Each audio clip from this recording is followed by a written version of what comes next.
Olá, pessoal. Muito prazer estar aqui com vocês. Primeiramente, queria agradecer o convite, né, em nome de toda a comissão organizadora aí do curso, na pessoa do João, ao professor Diogo. Já desde a primeira edição desse curso, né, a gente participa. Algumas vezes participei como aluno, outras vezes já pude contribuir de alguma forma com algumas aulas, né, organização e tudo mais.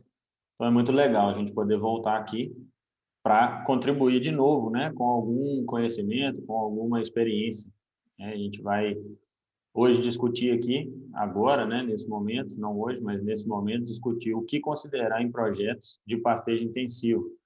E quando a gente fala, né, sobre considerações, a gente está falando do que a gente precisa pensar, na maioria das vezes, né, quais os itens, vamos dizer assim, que a gente precisa levar em conta.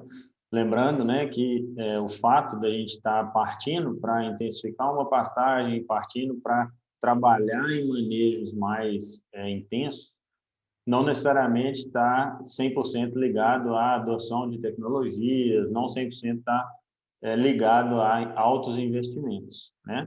Na maioria das vezes, a gente vai perceber que a intensificação, ela vem, o termo, né, intensificação, ele vem muito, ele costuma vir junto com outras ações, vamos dizer assim, dentro de um sistema de produção, mas que não necessariamente, né, não quer dizer que possa acontecer, mas não necessariamente eles vêm junto com altos investimentos e adoção de tecnologias de última geração. A gente vai discutir um pouco sobre isso, né? Primeiramente, o nosso principal objetivo aqui é compartilhar, né? Na verdade, quando a gente fala aí de manejo de pastagem, quando a gente fala de conceitos, né, de sistemas a pasto, a gente acaba vendo que ainda tem muita coisa para se discutir, ainda tem muita coisa para se pesquisar.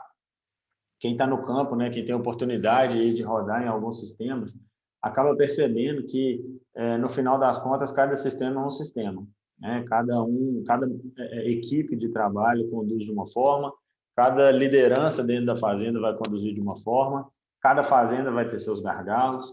Então, o que a gente pretende, né, aqui nesse próximo momento aqui, com alguns slides aí para frente, é trazer mesmo alguns pontos de reflexão, é trazer algumas situações práticas, algumas situações reais, onde a gente acaba vendo assim, aonde as tomadas de decisão acontecem, por que elas devem acontecer ou não, como elas precisam acontecer ou não, né? E o que a gente precisa levar em consideração.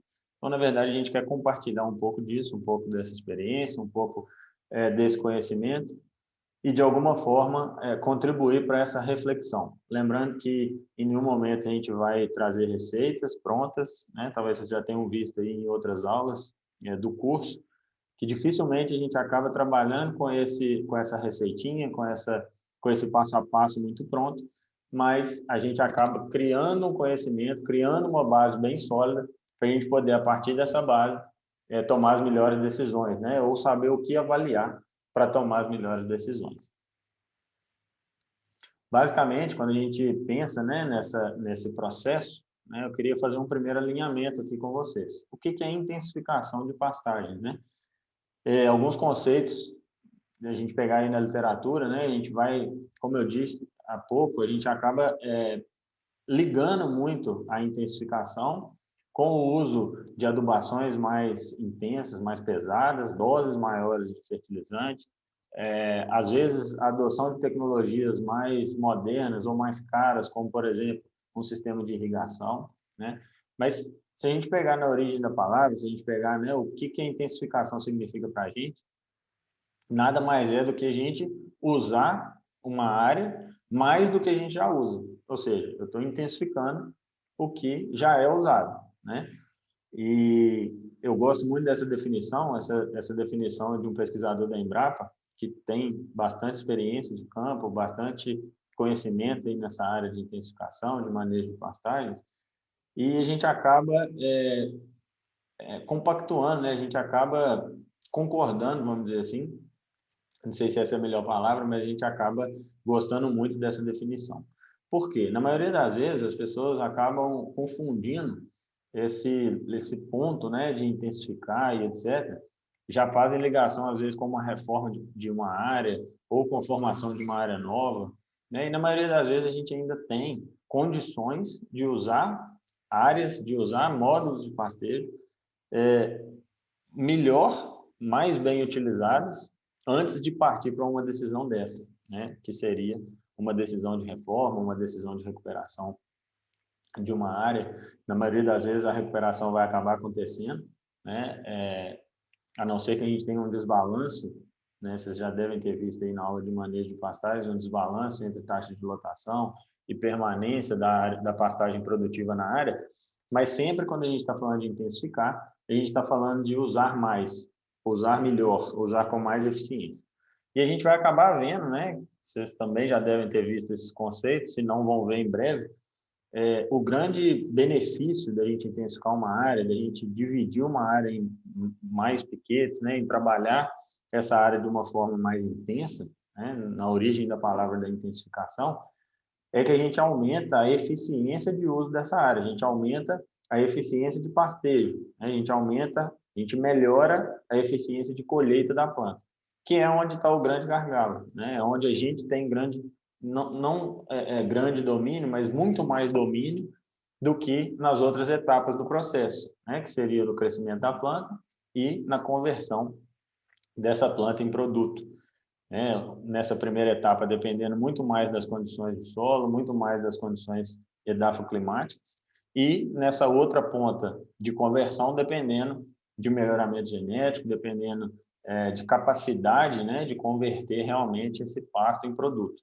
Então, quando a gente pensa nessa etapa do meio, que é a etapa de utilização, é onde a gente consegue ganhar muito nessa questão da intensificação. Quando a gente intensifica, a gente usa mais, a gente usa com mais eficiência e a gente melhora essa questão de disponibilizar o alimento para poder ser pastejado, para poder ser colhido, né? Dito isso, a gente vai passar para uma parte que é bem importante, que é toda vez que a gente vai intensificar uma área, ou seja, toda vez que eu vou aplicar doses maiores de fertilizantes, toda vez que eu vou subdividir áreas que não estão, talvez, tão bem subdivididas assim, então eu vou fazer um investimento em infraestrutura, vou fazer um investimento em cerca, vou fazer um investimento em bebedouros, por exemplo, vocês vão ver a importância disso mais para frente. Toda decisão dessa, ela tem que passar por algumas considerações, né? E talvez uma das mais importantes seja a capacidade de investimento, né, do nosso cliente ou do produtor ou da gente mesmo, se a gente estiver pensando no nosso próprio sistema, tá? Então, por que essa capacidade de investimento é importante? Porque o processo de intensificação, ele deveria, né, ter etapas, vamos dizer assim. Então, todo projeto de intensificação ele deveria ter etapas, e aí as pessoas, dependendo da sua capacidade de investimento, poderiam passar por essas etapas de forma mais rápida ou mais devagar. Então, uma coisa que eu queria deixar muito claro aqui para todo mundo é que o dinheiro, o investimento, a capacidade de investimento, ela é apenas um acelerador. Um produtor ele pode ter um dinheiro infinito. Se ele não passar pelo processo de amadurecimento da equipe, se ele não passar pelo processo de entendimento de como que aquele sistema intensivo funciona, ele vai apenas, se a gente fizesse uma analogia, né, a um carro, ele estaria a 200 km por hora na direção de um poste. Então, quando a gente fala de capacidade de investimento, a gente não está falando só do dinheiro propriamente dito, mas da capacidade de investimento junto com a capacidade de gerenciar, junto com a capacidade de aprender a trabalhar nesse tipo de sistema, tá? E junto com isso, né, com essa capacidade de investimento, vem também outro ponto super importante, que é a fertilidade do solo, da fazenda, da área que a gente está trabalhando. Por quê? Em fazendas onde a gente tem fertilidade mais alta, né, o professor Lúcio gosta muito de citar esse exemplo, tem fazendas em que o solo ajuda a gente, tem fazendas em que o solo não ajuda a gente. Então, se é uma situação onde você tem fertilidade mais alta, possivelmente esse processo de intensificação vai ser mais rápido e, na maioria das vezes, mais barato, né? E não quer dizer que uma fazenda de fertilidade mais baixa não possa acontecer. É possível a gente construir essa fertilidade, mas possivelmente ela vai demorar um pouco mais, o investimento vai ser um pouco maior. E aí a gente acaba, às vezes, limitando, né, essas etapas do projeto para que a fazenda gere caixa e para que esse dinheiro retorne para a fazenda de uma forma mais orgânica, né, sem que haja aporte financeiro muito alto. Tá?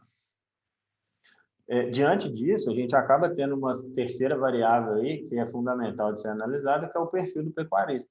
Né? Tem gente que é adepto e se adapta bem e consegue gerenciar bem o sistema intensivo, e tem gente que não consegue.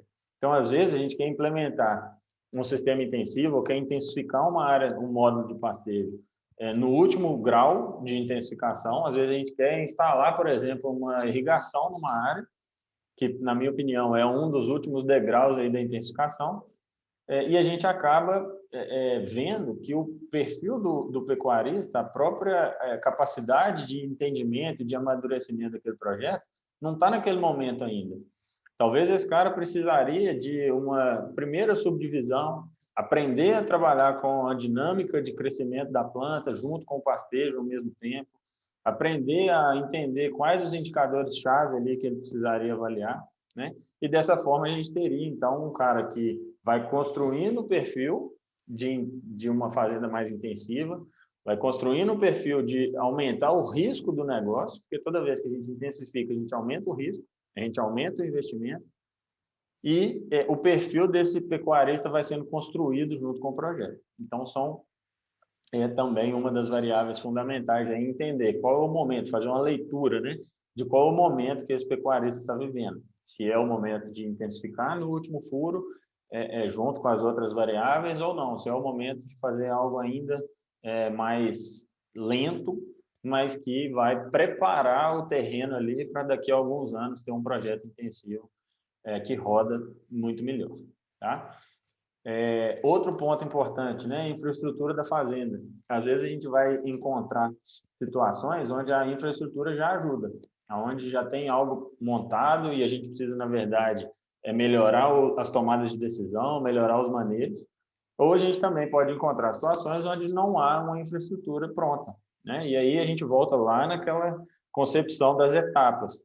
O cara que vai ter que investir em cerca, que vai ter que reformar áreas, que vai ter que recuperar áreas muito degradadas, pode ser que o processo de intensificação dele seja mais lento, tá? Mas o que não quer dizer que ele não possa acontecer. Junto, né, com o perfil do pecuarista, e a gente acaba entendendo que a capacidade de gestão interfere muito. A gente sabe que no sistema intensivo tem mais variável que a gente não domina, o risco é maior, as estratégias de plano B, plano C têm que ser maiores, têm que ser mais bem pensadas, principalmente quando a gente fala de ir para um rebanho um pouco mais produtivo, né, com médias aí de produção de leite a pasto. Se a gente tem vários exemplos, né, de fazendas aí entre 25 e 30 quilos de leite dia, de média, e média rebanho. Então, a capacidade de gerenciar isso, junto com todas as outras variáveis dentro do sistema de produção de leite, ela tem que ser alta, ela tem que ser, a pessoa tem que estar, a liderança desse projeto tem que estar muito preparada, né? E talvez não só preparada para gerenciar essas informações, mas também para treinar pessoas, para ter braços dentro da fazenda, para que tenha a possibilidade de, mesmo que às vezes nem tudo está no controle, ou às vezes essa pessoa precisa sair da fazenda, etc. A gente sabe que o manejo de pastagem é muito dinâmico, né? Então, é difícil você ter um consultor na fazenda, não sei as fazendas maiores, que tem consultores que moram ali, que estão ali treinando as pessoas o tempo todo, mas essa capacidade de gestão, de liderança, ela passa por treinar alguém, né? A decisão de qual piquete vai entrar, de qual vai sair, como é que está a altura de entrada, a altura de saída, como é que está esse resíduo, esse tipo de decisão, ela precisa ser tomada quase que diariamente. Então, a gente acaba vendo a necessidade de treinar alguém dentro da fazenda para fazer isso. E uma outra pergunta que a gente tem que fazer é qual o tamanho da área. E a gente vê, às vezes, fazendas muito pequenas acabam intensificando 80%, 90% da área. E fazendas maiores que podem intensificar módulos, né? Podem ir recuperando a fazenda, inclusive, a partir dessa intensificação de módulos e tudo. Isso vai depender muito de uma logística, né? De onde é que é o curral, onde é que é a sala de ordenha, onde é que é a pista de alimentação, se ela existir ou não. Enfim, são algumas das variáveis, né, que a gente precisa levar em consideração. Qual que é o intuito aqui, gente? Que se todas essas perguntas tiverem uma resposta ok, favorável para o nível de intensificação e etc. que a gente quer, está tudo certo. Basta a gente dar o passo para frente, né, junto com a liderança da fazenda, de tomar a decisão de intensificar. Se alguma dessas perguntas aqui ainda não está muito clara a resposta para elas, talvez é porque não seja o momento, né, de fazer um projeto ou intensificar isso num nível mais alto. Vou dar um exemplo. Se o próprio produtor não tem clareza de qual a capacidade de investimento, se ele tem capacidade ou se ele tem vontade, por exemplo, de entrar no financiamento ou não, se ele tem dinheiro em caixa, se ele tem rebanho para vender, capitalizar e poder investir na fazenda. Então, se isso não está muito claro, isso precisa começar a ficar claro antes de uma tomada de decisão mais final, vamos dizer assim. Se eu não conheço fertilidade de solo da fazenda, do jeito mais simples possível, a gente vai lá e vai analisar o solo, vamos entender, né, em que chão que nós estamos pisando, literalmente, né? O perfil do pecuarista é fácil da gente saber se o cara é um cara mais agressivo, se o cara é um cara que tem mais vontade de ter um negócio de alto risco ou de médio risco e assim por diante, né? Qual que é a infraestrutura que a gente tem? Facílimo da gente levantar isso. Qual que é a capacidade de gestão do cara? Às vezes, os próprios números da fazenda já mostram isso para a gente. Então, a gente não precisa ficar imaginando, nossa, mas isso é muito difícil e tal. Se eu tenho uma fazenda que os próprios índices zootécnicos e financeiros já me mostram que talvez não é o momento de intensificar muito, vamos achar um meio termo ali, onde a gente vai preparar esse cara para ser um bom gestor, onde a gente vai preparar essa liderança para tocar esse negócio e, ao mesmo tempo, a gente vai criando ali um planejamento, né, para poder fazer essa intensificação. E o tamanho da área, obviamente, talvez um dos pontos mais simples aí da gente entender. Dependendo do tamanho do rebanho, dependendo do objetivo da fazenda, quantos litros de leite eu quero tirar, quantos animais eu quero ter, né? Em qualquer atividade, né? Independente se é leite ou se é corte, a premissa é a mesma, tá? E uma coisa que eu queria deixar muito clara aqui para vocês, que talvez vocês não vão encontrar isso em livros ou não vão encontrar isso em trabalhos, né? E a gente acaba modelando as coisas quando a gente vai para o campo, quando a gente começa a ter mais contato, né, com as tomadas de decisão em si, você fica numa esfera um pouco mais estratégica dentro da fazenda. Para nós, toda decisão tem que obedecer 4 premissas, 4 pontos básicos, tá?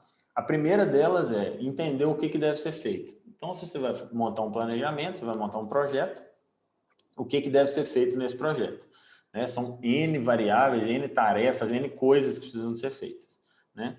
A segunda premissa é se tem recurso para a gente poder fazer aquilo que foi definido anteriormente. Depois, a terceira pergunta que eu preciso te fazer é se tem tempo e se isso cabe na rotina da minha mão de obra, se isso cabe na rotina dos meus colaboradores. Estão falando lá atrás, talvez eu precise treinar alguém para avaliar piquetes, para entender o que é a estrutura do pasto favorável para o consumo, para treinar um cara que vai entender que quando uma vaca explora uma estação de pastejo, quando ela pasteja mais parada, talvez signifique que eu tenho uma oferta de forragem maior, que eu tenho uma estrutura de pasto que beneficie o consumo dessa vaca. E se tem ciência, se essas pessoas estão bem treinadas para poder resolver o que precisa de ser resolvido. Por que essas 4 premissas são importantes, gente? Porque o que deve ser feito tem que estar muito claro. Se a gente não tiver clareza do que deve ser feito, que dirá na hora que a coisa for acontecer, né?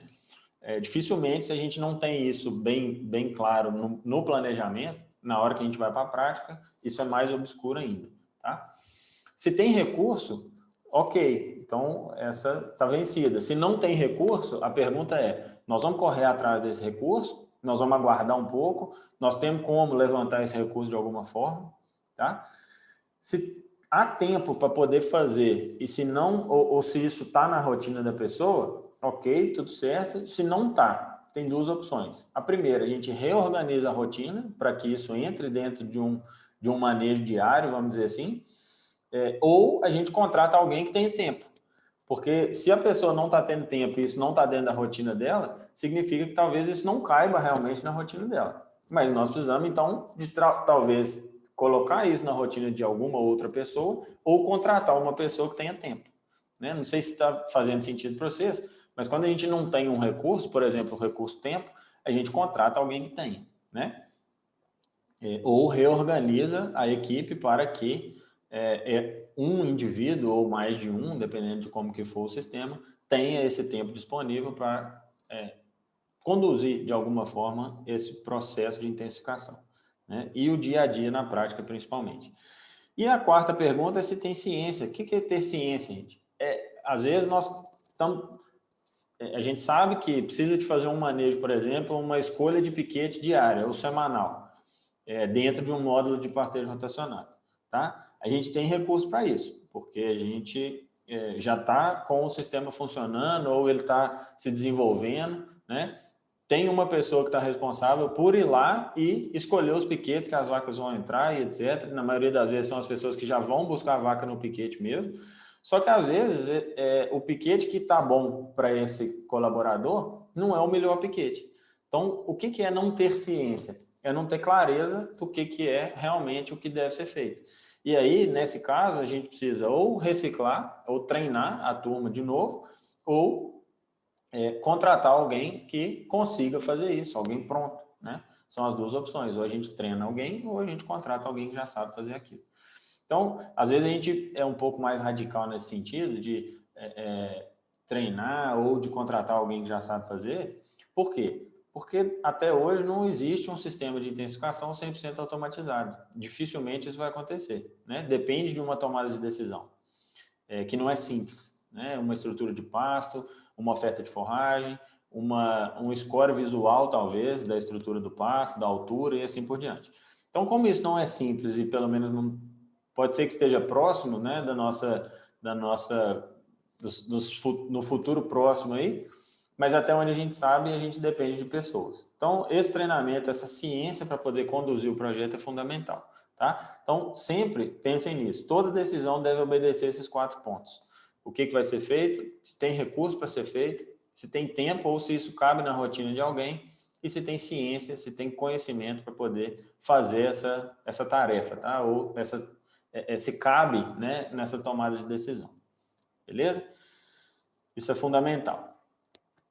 Bom, dito isso, quando a gente pega aí, então, os objetivos, né, da intensificação, a gente já comentou alguma coisa, mas basicamente a gente teria algo parecido com isso aqui, né? Pode ser que tenham mais, pode ser que não sejam todos esses aqui, ou eles acabam se cruzando, né, em termos de conceito, em termos de entendimento, mas coisas que precisam ficar muito claras para a gente. Primeira coisa, quando a gente intensifica, via de regra, a gente aumenta a produção por área, tá? Por quê? Porque a gente aumenta, teoricamente, a produção de forragem, aumenta a eficiência de colheita dessa forragem, consequentemente, a gente consegue colocar mais animais naquela mesma área. Então, a gente aumenta a produção por área. Essa é uma das premissas da intensificação, né? Como que a gente aumenta essa produção por área se a gente coloca mais animais? Então, além, né, e aí isso vai muito de encontro aqui com esse aumento de capacidade de suporte da área. Então, o que acontece? Se a gente está falando que está aumentando a capacidade de suporte, está aumentando a produção por área, por basicamente 2 motivos. Primeiro, ganhos, aumento da eficiência, né, de colheita da planta e produção de mais forragem. Então, nós estamos falando de corrigir melhor o solo, nós estamos falando de aumentar a dose de fertilizante e, de alguma forma ou de outra, a gente está falando de aumentar a produção de forragem. Tá? Só que não adianta nada a gente aumentar a produção de forragem se a gente não tiver habilidade para colher essa forragem melhor. Então, lembre que sempre quando a gente está falando de intensificar, além de produzir mais, a gente também está falando de usar melhor. A gente está falando de ser mais eficiente, né? É o que, vamos falar assim, a gente acaba diminuindo a necessidade ou zerando a necessidade de um crescimento horizontal numa fazenda, principalmente se a gente estiver falando de produção de leite, tá? E isso aqui é um crescimento vertical, ou seja, a gente vai produzir mais na mesma área ou, quiçá, numa área até um pouco menor do que a gente já produzia, né? E aí, dependendo da categoria, dependendo do que nós estamos trabalhando, né, de qual lote a gente está falando, a gente também está falando de proporcionar maiores ganhos individuais. Principalmente se a gente está falando de vacas em lactação, se a gente está falando de lotes de média mais alta, onde a gente vai trabalhar com lotações mais baixas, onde a gente vai colocar esses animais para poder consumir uma forragem de melhor qualidade, selecionar uma dieta de melhor qualidade e, acima de tudo, ter a oportunidade de consumir o que precisa. Porque um dos maiores gargalos, um dos maiores desafios do sistema de pastejo é o consumo. E aí, quando a gente fala de reduzir lote, quando a gente fala de colocar esses animais numa situação de estrutura melhor, de mais eficiência, a gente está falando, acaba que a gente também está falando de produção, de aumentar a produção individual, né? Então, além do aumento da produção por área, o aumento da produção individual também, tá? Bom, saindo um pouco dessa discussão filosófica, né, e passando um pouco mais para discussão prática, alguns pontos que a gente precisa levar em conta, pensando na implantação ou num projeto aí de intensificação de áreas, né? A primeira coisa é se a fazenda tem topografia. Lembra lá atrás que a gente comentou onde que vai ser, né, essa intensificação, qual o tamanho dessa área. Então, se a fazenda tem topografia que permita que a gente realmente aumente a produtividade, que a gente aumente a taxa de lotação, a capacidade de suporte da fazenda, às vezes, gente, a topografia vai ser um limitante. Se a gente está falando de inclinações aí, onde a gente vai reduzir a eficiência de pastejo, onde às vezes a gente não consegue nem dividir um piquete, porque o piquete fica tão inclinado que não tem como um animal subir, por exemplo, para poder pastejar. Embora a gente já tenha visto algumas situações quase que no limite, onde a gente não imaginaria que fosse possível, mas alguém foi lá e fez e teve resultados, né? Então, a gente tem que pensar muito nisso. O que vai me ajudar? O que vai facilitar esse projeto, esse processo de intensificação? A distância, a gente está falando aí também de um outro limitante, né, que pode ser principalmente distância do centro de manejo, sala de ordenha, curral.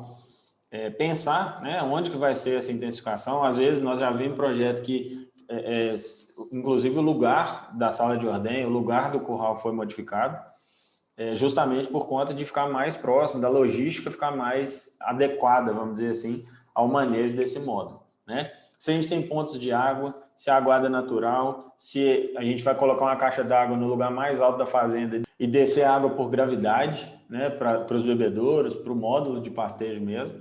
Então, avaliar isso é muito importante. Tem muita fazenda aí que hoje toca bebedouro por poço artesiano, né? É mais caro, mas foi uma forma segura de garantir. A gente vai ver lá na frente o tanto que é importante a gente manter, né, essa oferta de água, principalmente em relação à saúde, em relação ao consumo.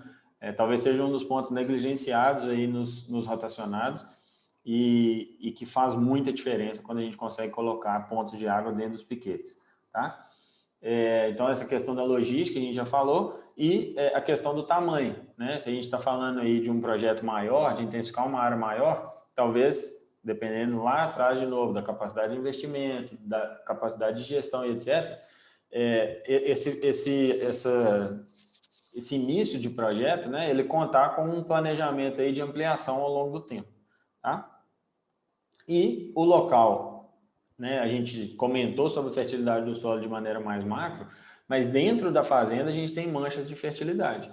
Então, se a gente está pensando, às vezes, né, em intensificar ou implantar um pastejo rotacionado em uma área dentro da fazenda de fertilidade mais baixa, talvez não faça sentido. Talvez justifique, inclusive, né, e aí é uma decisão muito financeira, não é só uma decisão técnica, talvez justifique muito a mudança do centro de manejo, da sala de ordenha, etc., dependendo do quão for essa discrepância aí de fertilidade, tá? Lembrando que essa fertilidade pode ser construída, é difícil a gente ter em fazendas menores, né, essa diferença assim tão discrepante de fertilidade entre áreas, mas é possível. Então, é importante a gente levar em consideração. Sempre, gente, que a gente começa a intensificar a área de fertilidade maior, ela vai dar retorno mais rápido, tá? Então, numa ordem de prioridade, a gente necessariamente vai intensificar, vai investir primeiro na área que vai dar retorno mais rápido, que é a área que já tem fertilidade maior, tá? Obviamente, se a gente tiver opção de escolha. Se a gente não tiver opção de escolha, essa escolha vai ser mais geográfica mesmo, vai ser uma decisão mais financeira do que técnica. Tá, já? Bom, agora um outro ponto fundamental, né, quando a gente ouve, quando a gente pensa na questão de implantar ou de intensificar uma área. Escolha da forrageira. Talvez um dos pontos mais importantes e também negligenciados aí nesse processo. Primeira coisa, adaptação de clima e solo. né? Dá um rolê, dá uma volta na região ali, entende, né, o que já tem histórico de sucesso, o que já tem histórico de ser produtivo naquela região, porque a gente acaba, às vezes, querendo reinventar a roda, né? E a roda já foi inventada, gente. A gente não precisa reinventar a roda, tá? Então, essa escolha de forrageira, ela vai depender muito aí de objetivo, o que a gente quer, se a gente quer uma forrageira com mais produtividade, se a gente quer uma forrageira que pode ter um manejo mais flexível, por exemplo, para corte, para poder ensilar, caso eu tenha aí 2, 3, 5 piquetes passados, né, não consegui dar um manejo, não tem rebanho suficiente, ou minha lotação por algum motivo não foi ajustada no primeiro, no segundo ano, mas é uma gramínea que me permite essa flexibilidade de utilização, né, da área.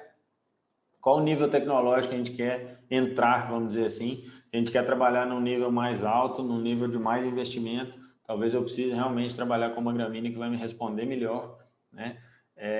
Mas, via de regra, essa pergunta, né, essa decisão, ela é muito influenciada pelo momento em que a fazenda está. Na maioria das vezes, quando alguém pergunta assim, qual que é o melhor capim para usar? Né? O que você acha que eu deveria colocar e etc. O melhor capim é o que você tem. O melhor capim é o que tem na fazenda.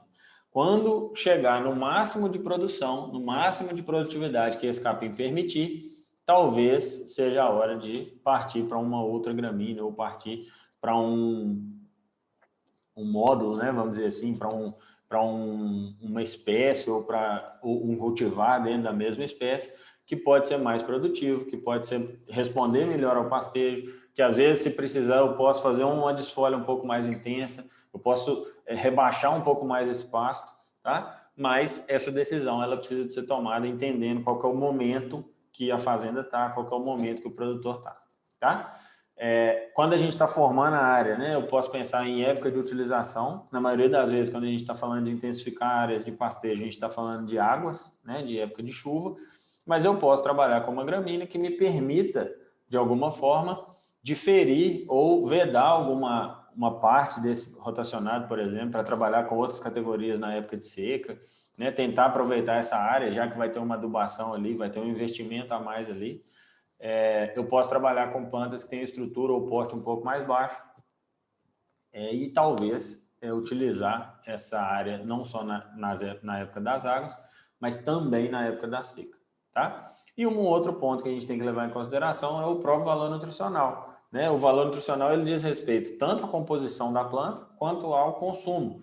Então, bem manejado, a gente já entendeu, a gente tem N trabalhos, N situações aí, onde a gente consegue manejar praticamente qualquer planta, né? Entendendo a lógica por trás do manejo, principalmente de alturas, principalmente de estrutura do pasto, a gente consegue, acaba que tomar uma boa decisão de manejo. Mas, de fato, vão ter gramíneas que têm composições melhores do que outras, né? Embora a grande maioria delas, se a gente pastejar elas nova, ou com um intervalo de rebrota um pouco menor, a gente vai acabar conseguindo explorar um pouco mais essa questão da composição, tá? Mas, via de regra, a gente vai ter, sim, gramíneas que têm digestibilidade um pouco mais alta, a gente vai ter gramíneas que, quando adubadas com a mesma dose, vão responder melhor, talvez não a ponto de mudar drasticamente a composição química, tá? Mas de ter mais folha, por exemplo, no dossel, de proporcionar uma dieta de melhor qualidade quando nossa vaca for lá pastejar essa área, tá? Então, quando a gente pensa em escolha de forrageira, gente, se a gente está falando de área já consolidada, né, que ainda não chegou no máximo de produção, qual que é a melhor? A que está lá, tá? Agora, se está no momento, o projeto está fazendo, o produtor está no momento de reformar essa área, implantar uma outra gramínea nessa área, né, ou uma outra planta, qualquer que seja, ok, aí a gente vai levar em consideração alguns desses tópicos aqui, e se a gente tivesse que escolher adaptação à região, tá? Não adianta a gente ter a melhor gramínea do mundo, se eu tenho uma que não aguenta, por exemplo, lâmina d'água, se eu estou escolhendo uma área que tem lâmina d'água para poder ser implantada, para poder ser formada, tá? A gente já viu erros aí de, por exemplo, formar uma área de capim-elefante onde tinha lâmina d'água, né? E todo o trabalho, todo o investimento e por água abaixo, literalmente, né? Assim, já vimos também áreas de pânico, principalmente Mombaça, tá? uma área alagada, onde tinha lâmina d'água permanente, o Mombaça não aguentou, e aí essa área foi toda tomada por setária. Então, não adianta a gente querer ter a melhor planta se ela não está adaptada no lugar que a gente quer formar, beleza? Isso tem que ficar muito claro também. Aqui uma ideia, né? Esse aqui são dados da Comissão de Fertilidade de Solo, né, do Estado de Minas Gerais. Está na quinta aproximação, um livrinho bem legal, uma leitura bem fácil aí para quem quiser aprofundar um pouco mais nessa área. E quando a gente coloca, né, a questão do nível tecnológico, que a gente comentou lá atrás, aqui umas sugestões, né? Esse aqui não é o mais recente, não é a publicação mais atual que a gente tem, mas ela ainda pode ser considerada em tempo, vamos dizer assim, tá? Porque se a gente está pensando em níveis altos, né, de tecnologia, pastejos intensivos, a gente vai necessariamente partir para gramíneas, leguminosas mais produtivas, de valor nutricional melhor, de digestibilidade mais alta, eventualmente de valores proteicos mais altos, né? Embora a gente não meça a qualidade de volumoso por teor de proteína, mas um dos pontos importantes, sim, de serem avaliados, né? O teor de proteína ele está muito ligado, né? A grandeza da proteína no volumoso ela está muito ligada à grandeza de fibra. Então, quando um volumoso tem alta proteína, significa, na maioria das vezes, que ele tem menos fibra, né? E isso também, por consequência, significa que ele possa ser um alimento de digestibilidade mais alta, tá? Então, a gente acaba levando isso em consideração também. Se a gente quer partir para um nível médio, né, não tão intensivo, doses de fertilizantes não tão altas, talvez trabalhar aí com algumas gramíneas que toleram saturação de base mais baixas, né, toleram solo ácido, a gente trabalharia aí com outros tipos de gramíneas, né, como andropógon, jaraguá, braquiária decumbens, em menor quantidade ou em menor escala com braquiarão, com alguns cultivares de pânico. E aí, gente, a gente tem que entender o seguinte, quando eu estou trabalhando com uma gramínea que é tolerante, que não é tolerante a um solo mais ácido, né, a um solo de saturação de base mais baixa, não quer dizer que ela não vai sobreviver naquela área, não. Mas eu não vou ter o máximo potencial produtivo daquela planta ali. Então, eu preciso estar ciente de que talvez eu esteja fazendo um investimento e que eu não vou acessar o máximo de retorno que aquela área ali pode me dar, né? Então, isso também volta lá atrás e a gente acaba meio que entendendo que isso, além da decisão técnica, é uma decisão um pouco financeira. Até onde a gente quer ir, né? Até onde a fazenda permite ir. Então, isso tem que ficar muito claro, tanto para as gramíneas quanto para as leguminosas, né? Embora hoje a gente veja pouco pastos consorciados e de longevidade, vamos dizer assim, onde as duas plantas se mantêm aí consorciadas por muito tempo, né? E aí tem as opções aí também para quem não está nesse processo de intensificação ainda, né? Mas quer sair quase que de um pasto nativo aí e já trabalhar com algumas gramíneas ou com alguns cultivares melhorados, né? Onde a gente acaba tendo um pouco mais de produtividade. Então, querendo ou não, mesmo que num nível de tecnologia mais baixo, se o produtor sai do pasto nativo e forma uma área com um cultivar melhorado, por exemplo, uma braquiária decumbens, por exemplo, um andropógon, a gente já entra, sim, num processo de intensificação. Mesmo que, conceitualmente, isso ainda seja um nível baixo tecnológico, mas, como eu disse, depende muito do momento que cada um desses produtores está, tá? Que cada fazenda vai estar. Então, a gente tem sugestões, opções aí para poder trabalhar. Obviamente que isso aqui é antigo, já foram lançados vários cultivares, várias variedades, né, de plantas aí depois de 1999, mas ainda é muito atual, porque quando a gente vai entender quais são essas outras opções, elas acabam tendo um comportamento parecido com essas que são listadas aqui nessa tabela. Aqui só um exemplo, gente, um trabalho que foi realizado, conduzido, né, em Uberaba, pelo próprio professor Diogo. Aqui a gente tem biomassa de matéria seca em pastagem de TIFT 85, manejada em condições de irrigação e sequeiro.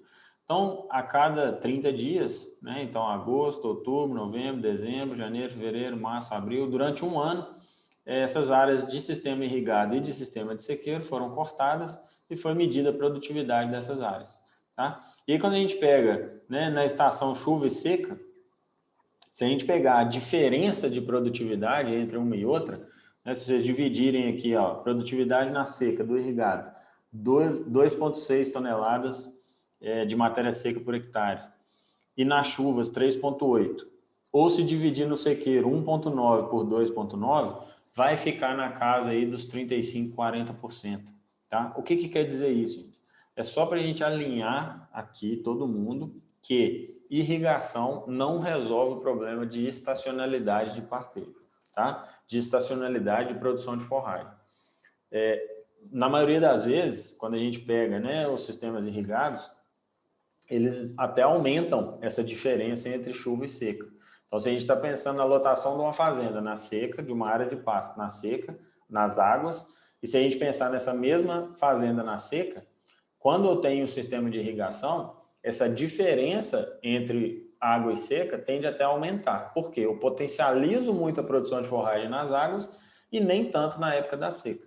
Tá? É só para mostrar o seguinte, não, a irrigação ela é uma ferramenta excepcional para aumentar a produção de forragem, tanto nas águas quanto na seca, muito mais nas águas do que na seca. Então, ela não é uma ferramenta para reduzir ou diminuir ou acabar com a estacionalidade de produção de forragem. Tá? Ela é uma ferramenta para aumentar a produção de forragem. Se a gente pensar nos 4 pontos, né, essenciais para uma planta crescer, a gente está falando de nutriente, água, luminosidade e temperatura. Quando a gente irriga, aduba e no verão a gente tem luminosidade e temperatura, praticamente eu não tenho limitações. Então eu vou fazer com que essa planta responda ao máximo de potencial genético dela. Tá?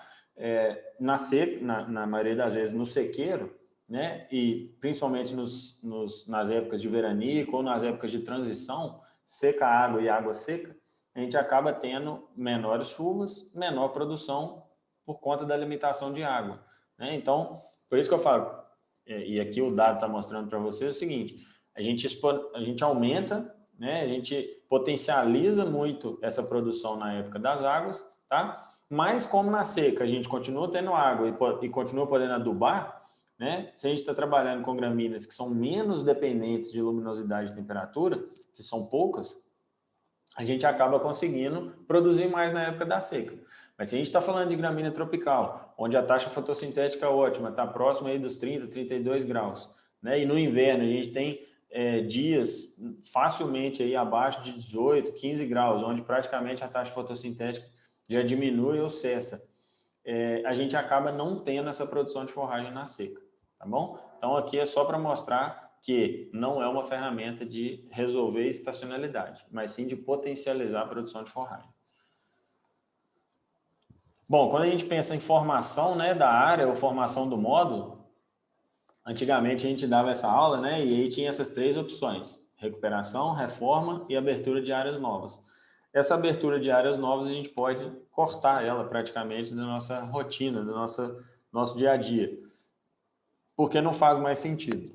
Né? Hoje, praticamente, a gente já entendeu que a gente pode produzir tanto quanto ou mais nas áreas que a gente tem, ou áreas menores. Né? Então, voltando lá naquele crescimento vertical que a gente comentou. Quando a gente tem as outras 2 opções de recuperação ou reforma, no processo de intensificação, gente, de formação de um módulo de pastejo rotacionado, quase sempre a primeira decisão vai ser uma decisão de recuperação. Tá? Por quê? Porque na maioria das vezes, aquela gramínea que está ali não está expressando ou não está permitindo o máximo potencial de ganho. Então, quando a gente tem essa situação, o que a gente faz? A gente vai lá e recupera aquela área. Tá? Quando a gente chegou no máximo de ganho, ou quando a gente realmente entende que aquela planta não é adaptada àquela região, ou que tem algo, um fator antinutricional importante, ou algo que leve, né, a gente a tomar a decisão de reforma, aí sim a decisão é a reforma. Tá? Basicamente, entre essas 2 opções, né, a diferença, ou a grande diferença, é que na recuperação a gente mantém a gramínea que está lá e não tem agressão no solo. Né? A gente não tem entrada de máquinas para cortar o solo, para revirar solo, nem nada disso. O que vai basear nessa decisão também? A população de planta que está lá. Às vezes eu quero recuperar uma área, eu entendo que aquela área, que aquela gramínea que está lá é possível de ser trabalhada, mas a gente não tem população de planta suficiente. Tá? E aí a gente acaba, então, partindo, às vezes, até para o replantio, ou vamos dizer assim, para a semeadura daquela mesma planta, a implantação daquela mesma planta que já estava ali, só que não foi possível recuperar a área porque a população dela estava muito baixa, né? E aí a gente entra, então, com as operações de implantação, que seriam muito semelhantes a essas operações de reforma, tá? Bom, um outro ponto que talvez seja um dos grandes gargalos, né, das grandes dificuldades, é o dimensionamento do módulo de pastejo. Se a gente está pensando em tamanho, né, e aí a primeira pergunta que tem que ser feita é: qual o objetivo desse módulo? Qual o objetivo desse rotacionado? Quantas vacas vão pastejar nesse módulo? Tá? Qual o número de indivíduos na fazenda se eu precisar, por exemplo, de fazer um outro pastejo de repasse? Minhas vacas, né, de lote 1, minhas vacas mais produtivas, vêm pastejando a ponta, por exemplo, e se eu precisar fazer um pastejo de repasse, eu tenho rebanho suficiente para isso na fazenda? Eu consigo fazer esse pastejo de repasse com a minha recria, com minhas vacas que não estão no pré-parto, né? Aí a gente entra numa outra discussão. Será que eu deveria colocar minhas vacas do pré-parto para poder pastejar o repasse das vacas do desponte? Né, pensando aí em dietas de pré-parto, em problemas metabólicos possíveis, quando a gente tem esse lote específico pastejando áreas mais adubadas e assim por diante. Então, quando eu penso no objetivo, a gente acaba respondendo algumas dessas dúvidas, né? E quando eu penso no que eu preciso de componente desse sistema, aí a gente acaba de sanar, né, essas dúvidas que a gente tem. Por quê? Quais seriam os componentes principais, vamos dizer assim? O que a gente levaria em consideração para pensar nesse dimensionamento? Basicamente são 3. Oferta de forragem, tá? Talvez um dos fundamentais aí, pensando nessa questão da capacidade de suporte, da lotação, né?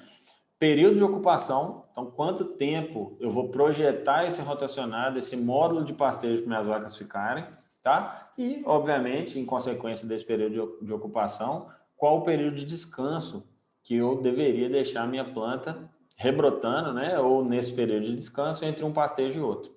Então, basicamente, esses 3 componentes são importantíssimos para a gente poder levar em consideração, tá? E nos objetivos, gente, tem que ficar muito claro que o grande objetivo do módulo, o grande objetivo do projeto, né, do pastejo em si, do sistema de pastejo, tem que ser garantir tanto a estabilidade e a persistência da planta, num nível de produtividade ok, que a gente espera, né, que a gente coloca ali de meta, de objetivo e tudo, e ao mesmo tempo ter a resposta desejada nos animais. Então, se em alguma dessas 2 pontas a gente não está conseguindo atingir os números que a gente gostaria, a gente acaba entendendo que em uma das 2 pontas esse planejamento não aconteceu de forma boa, né? De forma correta. Tá? Quando a gente pensa no dimensionamento na prática, né? Aqui um exemplo de uma fazenda onde tem 3 opções da sala de ordenha para áreas, né, de tamanho, de área parecida, mas módulos aqui possíveis, pensando que como que seria essa divisão, ou lembra da distância, da logística que a gente comentou? Então, na opção vermelha aqui, ó, o último piquete fica a 800 metros da sala de ordenha do centro de manejo. Na opção azul fica 700 e na opção verde fica 600. E aí, qual é a melhor opção? Aqui tem água, aqui não tem. Nós vamos ter que puxar água para esses piquetes, não vamos. Então, são aquelas considerações lá atrás que, tendo uma visão mais macro, olhando para a área, olhando para a fazenda, elas vão responder, a gente vai respondendo essas perguntas na nossa cabeça, né? E aí vai dando mais tranquilidade para a gente tomar as decisões. Por quê? Porque deixa de ser uma decisão de sentimento, deixa de ser uma decisão empírica. Nós agora estamos olhando para o negócio e entendendo onde que vai ser a melhor decisão, como que a gente vai, o que a gente está usando de subsídio para poder tomar essa decisão, tá? Alguns cuidados importantes, né, que a gente tem que ter. Primeiro, distância entre o último piquete da sala de ordenha. A gente já viu ali 3 possibilidades, por exemplo, dentro de uma mesma fazenda, tá? E distância entre dos piquetes e a sala de lazer, e a área de lazer. Misturei sala de ordenha com área de lazer aqui. Mas a distância dos piquetes da área de lazer, ela é um ponto muito importante de ser visto. Agora, mais importante do que isso, é se eu consigo, por exemplo, colocar água no piquete. Porque na maioria das vezes, qual que é a limitação da área de lazer? É uma área de sombra, deve ser, né, uma área de sombra que proporciona conforto e etc. Mas, por outro lado, é uma área onde vai ter barro, onde, teoricamente, a gente vai ter dificuldade de controlar isso, pensando que a gente usa essa área com uma carga, né, uma lotação mais alta, principalmente na época das águas, época que chove e tudo mais. Então, quando a gente consegue colocar água no piquete, a gente minimiza demais o deslocamento das vacas no corredor, a gente minimiza demais o acúmulo desses animais nas áreas de lazer, né? Então, é importante a gente pensar nisso e talvez até, dependendo da área, se for possível, isolar um piquete ou outro, né? Ou vários piquetes e fazer bosques dentro do rotacionado, tá? Bosques de eucalipto, bosques de árvore mesmo. Por quê? Porque a gente consegue, dessa forma, dar conforto para as vacas, né? O momento onde elas não estiverem pastejando, elas vão estar nessas áreas de lazer, mas a água, via de regra, quando a gente coloca ela no piquete, a gente tem mais consumo, tanto de água quanto de pasto, tá? E a gente minimiza muito o deslocamento dessa vaca. A gente vai ver o impacto que é esse deslocamento aí em relação à produção de leite e principalmente a exigência de mantença dessa vaca, tá? Então aqui, ó, como a gente comentou, para cada quilômetro de deslocamento que minha vaca vai andar, ela deixa de produzir 250 ml de leite. Qual que é o grande problema dessa conta, gente? Que esse 200 ml de leite que ela deixou de produzir e às vezes ela gastou na mantença, ela não entra na conta da fazenda, porque ela simplesmente não foi uma despesa, ela não foi um desembolso, ela simplesmente deixou de ser uma receita, ela deixou de existir, né? E aí, quando a gente tem esse valor, por exemplo, de 250 ml de leite para cada quilômetro, eu mostrei um mapa para vocês ali que a sala de ordenha fica a 600 metros do último piquete. Quando essas vacas estão nesse piquete, elas vão lá 4 vezes, né, 4 vezes esse trajeto. Elas vão na ordenha 2 vezes, e de volta e de volta. Então, nós estamos falando nada de quase 2,5 km, 2.400 metros. Né? Numa brincadeira dessa, 2,5 km, nós estamos falando de 750 ml, quase 1 litro de leite, se tiver calor e etc. A gente vai ver que tem vários fatores que vão intensificar essa perda, né, esse direcionamento de energia líquida para mantença e não para produção. Tá? Então, quando a gente pensa nisso aqui, a gente já começa a ficar mais alerta dessa questão da logística. Quanto minha vaca vai andar, se ela realmente vai mais longe ou não, se tem morro para subir, porque no deslocamento vertical é pior do que o deslocamento horizontal. Então, isso aqui precisa ficar muito claro no início do projeto. Não adianta a gente conceber o projeto, levar o projeto para a prática, botar para funcionar e falar assim, nossa, putz, essa área não ficou bem dividida porque minhas vacas acabam ficando longe. Ou minhas vacas não vão no bebedouro da área de lazer porque o último piquete está longe da área de lazer, por exemplo. E aí a gente sabe que vaca que consome menos água, consome menos comida, vaca que não come não dá leite. Tá? Então a gente começa a rever essa questão, a gente entendendo isso, a gente começa a entender também que colocar água em piquete fica barato, porque a gente acaba minimizando muito esse deslocamento aí.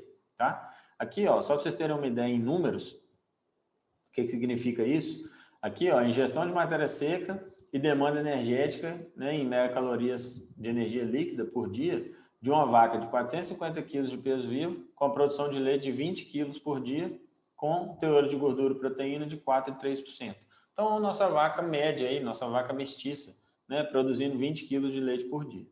Então, a exigência dela, segundo o NRC 2001, de mantença é de 7,13 megacalorias, de lactação é de 14,95, com uma energia líquida total, aí, exigência de 22,08. Tá? Então, essa vaca come, em média, 16 quilos de matéria seca por dia, e a gente precisaria de uma dieta aí com 1,38 megacalorias por quilo de matéria seca. Isso aqui é o que a gente chama de densidade da dieta. Tá bom? Então, guardem esses números aqui, ó.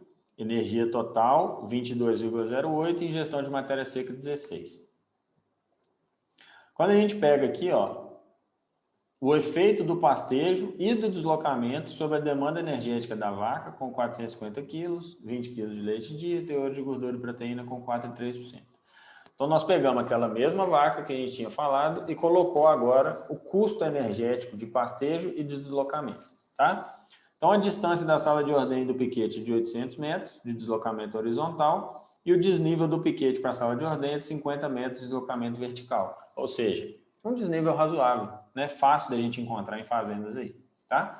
Então, ó, quando a gente pensa, né, na energia para atividade, então a energia só de pastejo é de 0,54, tá? Então a energia líquida total da nossa vaca, ela sai de 22,08 e passa para 22,62.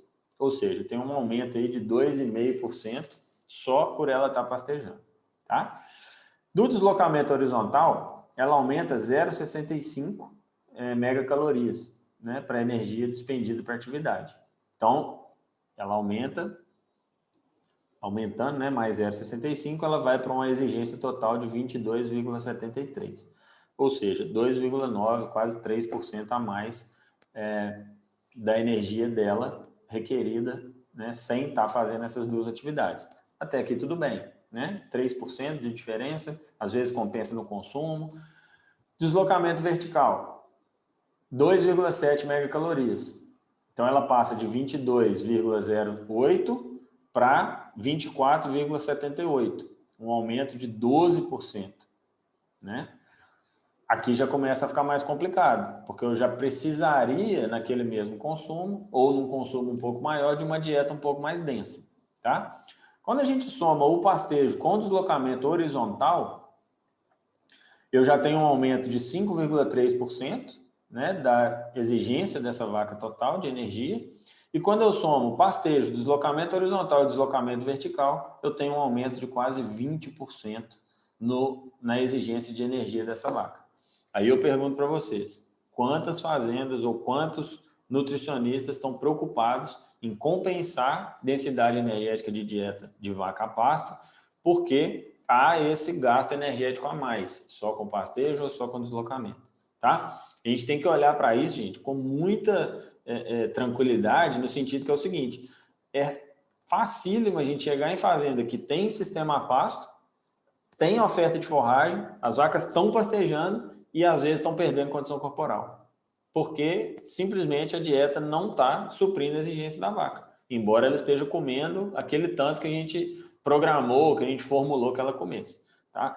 Então, às vezes, essa perda de condição corporal, ela demora um pouco mais, mas às vezes a gente já pode ter, por exemplo, sinais na reprodução, a gente começa a ter vacas com DEL mais alto, ou lotes, né, rebanhos com DEL mais alto. Por quê? Por conta de um erro que pode ter acontecido lá atrás, tá? Então, essa questão do deslocamento, da logística, do lugar, do módulo e etc., ela é fundamental, porque a resposta dela vai ser direto na vaca, vai ser direto na produção de leite, tá? Fiquem muito atentos a isso, por essa questão do aumento aí em percentual, né? Se a gente pensar aqui, ó, que nossa vaca, vamos imaginar que ela continua comendo os mesmos 16 quilos de matéria seca, tá? Vou fazer uma conta rápida aqui. Se a gente dividir 25,97 por 16, a gente precisaria de uma dieta com 1,62 megacalorias por quilo. E aqui a gente está formulando uma dieta com 1,38. Talvez isso não faça tanta diferença quando a gente pensa no número absoluto, né? Mas nós estamos falando de quase 20% de aumento. Então, isso precisa sim de ser corrigido para que a gente tenha o resultado esperado, senão esse resultado não aparece, tá? Bom, pensando agora de forma mais prática, né, na questão do módulo mesmo, a gente tem duas variáveis aí que a gente precisa pensar, principalmente na hora do manejo, né? A primeira é o período de descanso.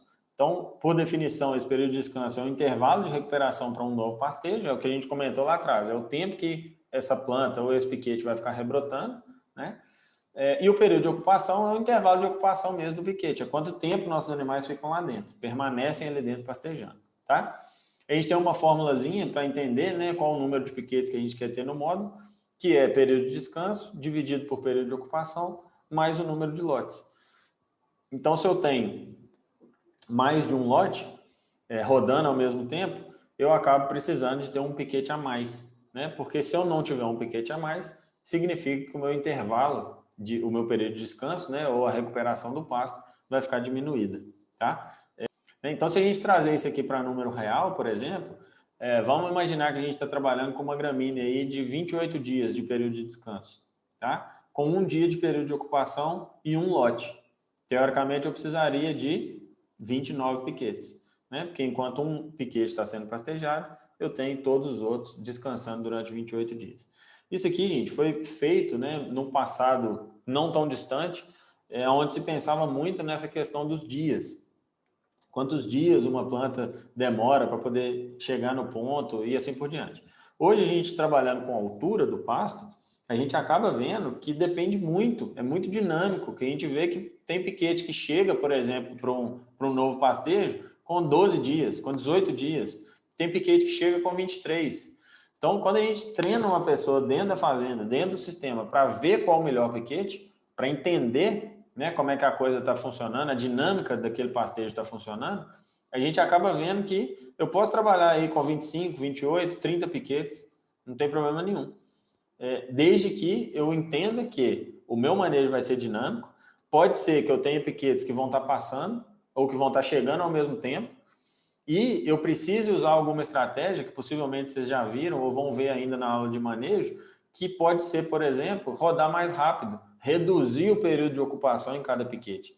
Então, ao invés de eu deixar meus piquetes passar ou chegar todos juntos, eu acabo usando os meus animais para poder controlar o crescimento da planta. Então, na verdade, eu aumento a frequência de pastejo, tá? E posso também mexer, né, ou usar a intensidade do pastejo como uma estratégia. Então, posso deixar os animais por mais tempo, deixar por menos tempo. Isso necessariamente vai influenciar esse tempo de ocupação e o que necessariamente vai influenciar o período de descanso. Então, a gente tem que entender que o sistema é muito dinâmico. Tudo está acontecendo ao mesmo tempo, tá? E essas premissas, né, a gente vai usando elas para poder ir ajustando no manejo do dia a dia, qual vai ser qual vai ser a próxima sequência de piquetes que vai ser utilizada, levando em consideração a altura do pasto, a estrutura do pasto, né, levando em consideração o número de animais, qual lote que vai passar primeiro, qual lote que vai vir rebaixando depois e assim por diante, tá? Cada sistema vai ser um sistema e a gente precisa de entender as premissas. Entendendo as premissas, a gente toma as decisões baseadas na vida real, no que está acontecendo ali dentro daquela própria fazenda ou dentro daquele sistema, tá? Aqui, ó, só para vocês verem um exemplo, né, de períodos diferentes de ocupação.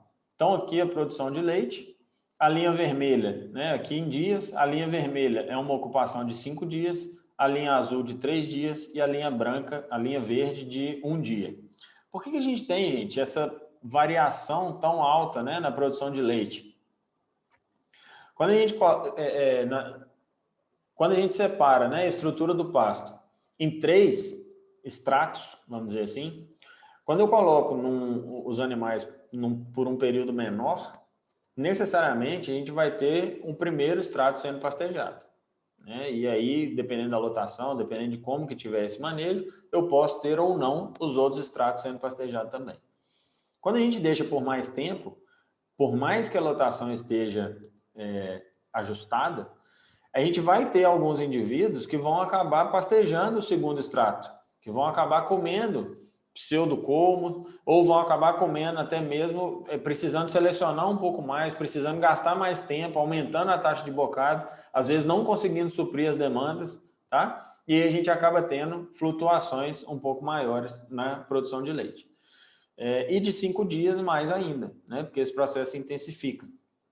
Então, a gente vai ter animais aí comendo, por mais que a lotação esteja ajustada, comendo outros extratos pastejáveis que não o primeiro, que não só as pontas, por exemplo, né? Tendo menos oportunidade de selecionar uma dieta melhor.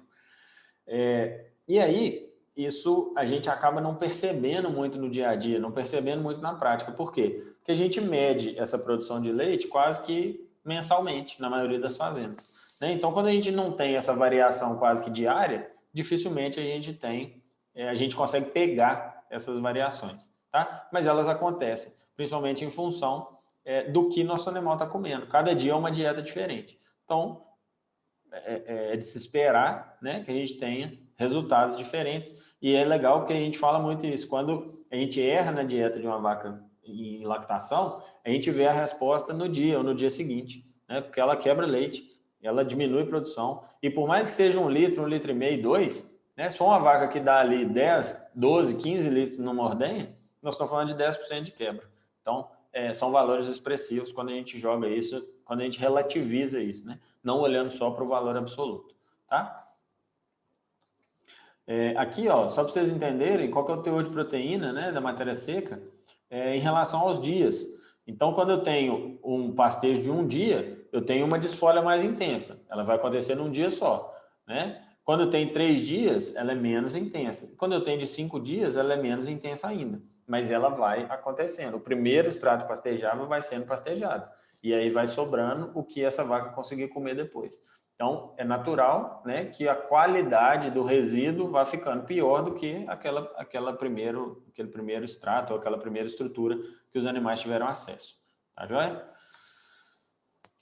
Bom, uma outra pergunta importante, né, que a gente tem que pensar, qual o tamanho dos piquetes quando a gente está pensando no módulo, quando a gente está pensando, então, nesse pastejo? Primeira coisa que vai influenciar o tamanho dos piquetes, gente, produtividade da forragem. Não tem como a gente pensar em tamanho de piquete sem pensar em produtividade de forragem, tá? Outra coisa, obviamente, pensando no consumo, né? E aí, nesse consumo, tem que ficar muito claro para a gente o seguinte, nós não estamos falando de consumo, aquele consumo que a gente vê nos trabalhos, aquele consumo que a gente imagina que nossa vaca está comendo, não. Quando a gente formula uma dieta para animais a pasto, nós estamos falando o seguinte, que a gente coloca, né, num programa, por exemplo, de formulação ou num software, X quilos de matéria seca que esse animal come. Em lotes de alta produção, eu raramente vi vacas comerem mais de 7, 8 quilos de matéria seca de pasto, tá? Justamente porque, na maioria das vezes, esses lotes de mais alta produção, de média para alta, acabavam consumindo uma quantidade muito grande concentrada. Entre 12 e 16 quilos às vezes, tá? Mas esse consumo que nós estamos pensando tem que ser de fato o consumo da dieta formulada, tá? A gente tem que ficar muito atento a isso porque não é um consumo hipotético, né? E quanto mais próximo da gente chegar, teoricamente mais precisa vai estar sendo o nosso manejo nutricional, né? Quando a gente fala de precisão, a gente está falando de reduzir variabilidade. E aí, diante disso, é importante, quanto mais próximo a gente tiver, né, do consumo real, mais precisas nossas dietas vão ser. Embora seja bem difícil a gente conseguir acertar isso aí em dieta de pasto, tá? Outros pontos importantes, qual categoria vai pastejar esse módulo, ou quais categorias, né? O número de animais que a gente tem nessas categorias e, basicamente, como é que vai estar essa planta no momento do pastejo, né? Se a gente está pensando em tentar acertar o máximo possível, pensando em alta eficiência de colheita, alta eficiência de pastejo, a gente acaba conseguindo fazer piquetes um pouco menores. De novo, dependendo do tamanho do lote, dependendo do número de animais e assim por diante, tá? Um exemplo prático, para vocês entenderem aqui, ó, em sistemas bem conduzidos, né? E aí nós estamos falando de pânicos, de capim-elefante, gramíneas de porte mais alto, mais produtivas, a gente acaba ficando aí próximo de 40 a 60 metros quadrados por vaca, por dia.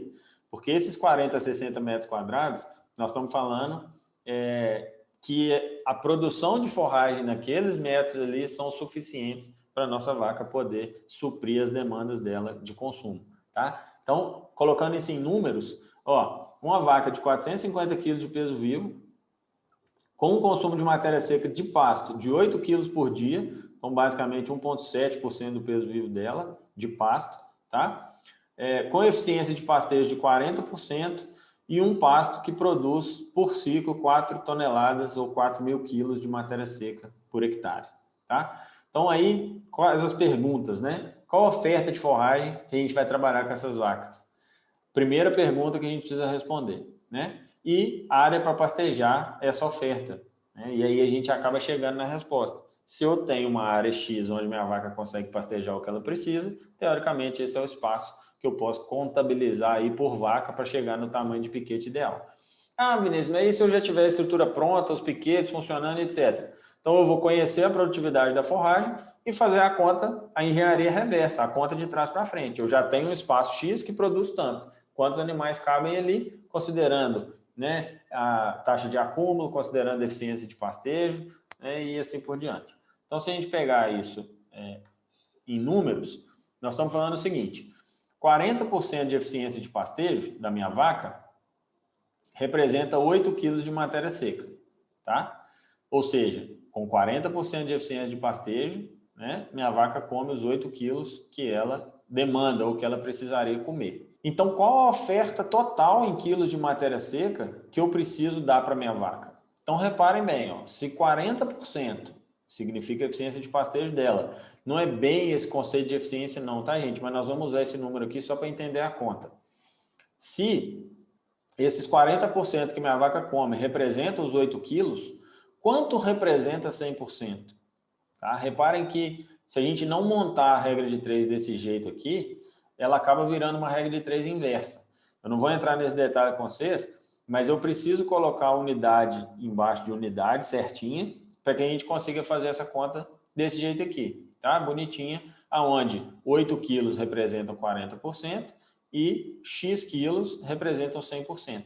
Então, para que minha vaca coma 8 quilos todos os dias, né? Sendo que a gente está considerando aqui 40%, ou seja, do que tem disponível ela vai comer só 40%, eu preciso ofertar 20 quilos para ela. Então, para cada 20 quilos que eu oferto, ela come 8, ok? Nós chegamos nesse número aqui, de 20.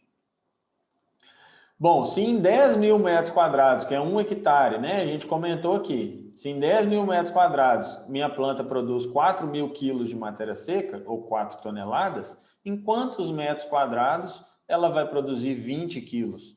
Porque eu não tenho que ofertar 20 para minha vaca?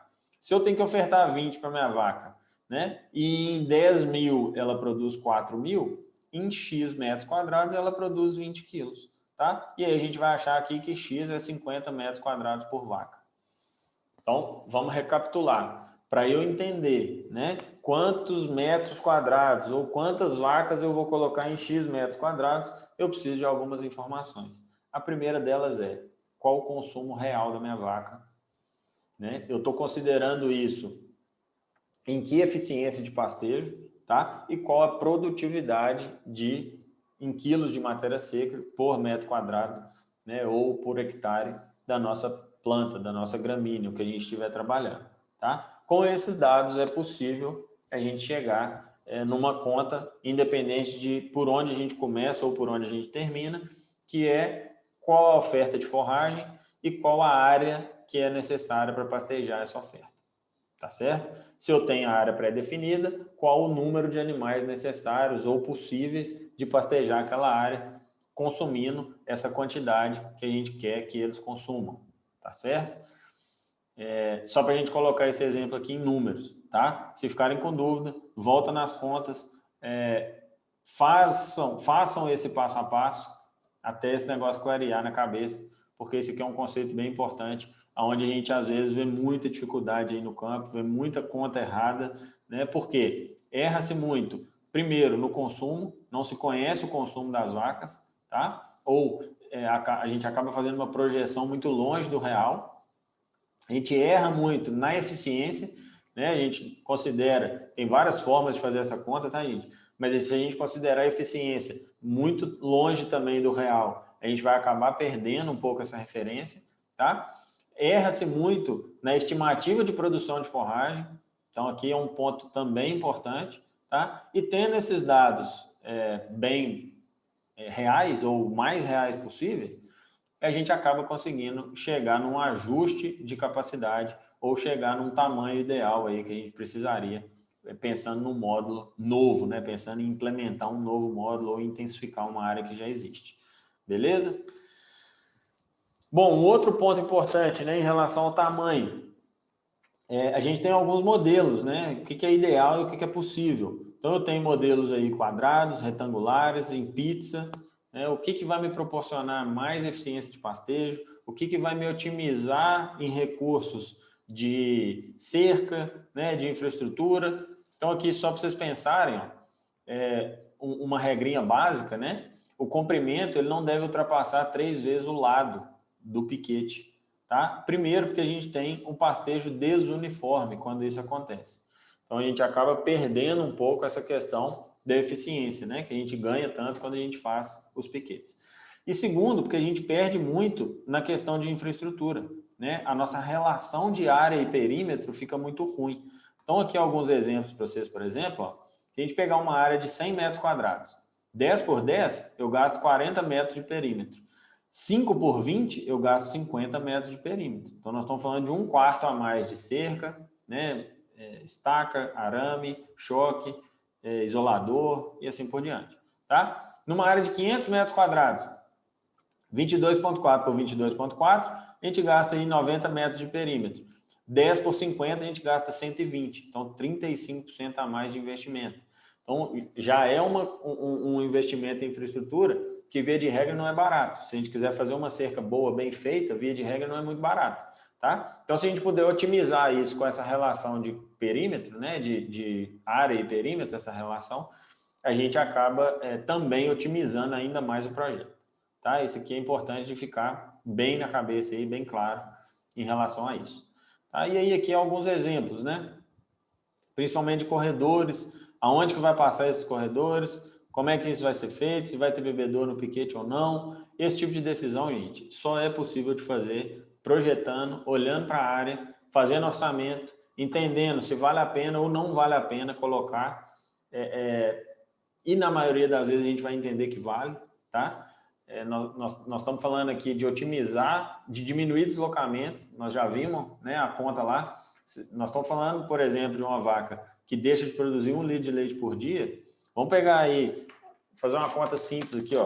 Num rebanho de 50 vacas, nós estamos falando de 50 litros a R$2, R$100 por dia, vezes 30.